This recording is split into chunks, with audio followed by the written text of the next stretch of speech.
প্রথম স্বামীর সঙ্গে ডিভোর্সের প্রায় 5 বছর পর বিয়ে করেন আলোচিত মডেল ও অভিনয় শিল্পী শবনম ফারিয়া।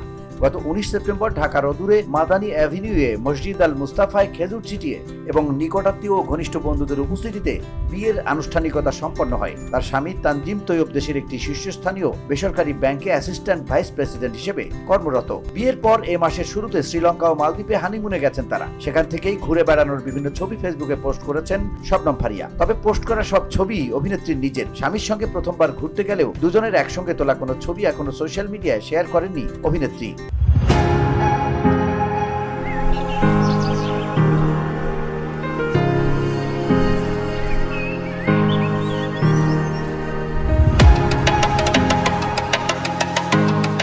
এরই মধ্যে গত মঙ্গলবার শ্রীলঙ্কার গালে শহরে থেকে হাফ প্যান্ট পরা একটি ছবি ফেসবুকে পোস্ট করেন শবনম ফারিয়া। ছবিটি পোস্ট করার সঙ্গে সঙ্গে অভিনেত্রীকে নিয়ে সমালোচনার ঝড় শুরু হয়।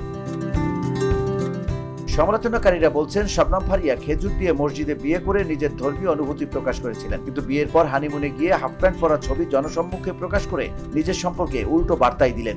অনেকেই বলছেন মসজিদের বিয়ে করা ছিল তার নাটক, হাফ প্যান্ট পরা ছবি তার আসল রূপ। কেউ কেউ বলছেন শবনম ফারিয়াকে তোমার শাড়িতে মানায়, মুসলিম নারী হয়ে তার হাফ প্যান্ট পরা ঠিক হয়নি। অভিনেত্রীর এমন ছবি দেখে ভক্তদের অনেকেই আঘাত পেয়ে তাকে বয়কটের ডাক দিয়েছেন। কেউ কেউ তাকে ভিউ ব্যবসায়ী বলে কটাক্ষ করেছেন।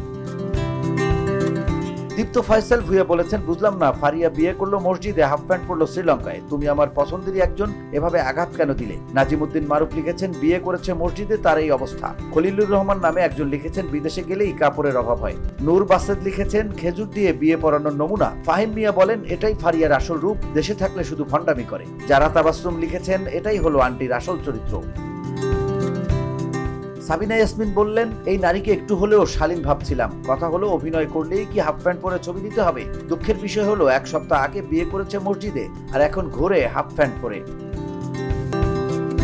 VOD Bangla news desk.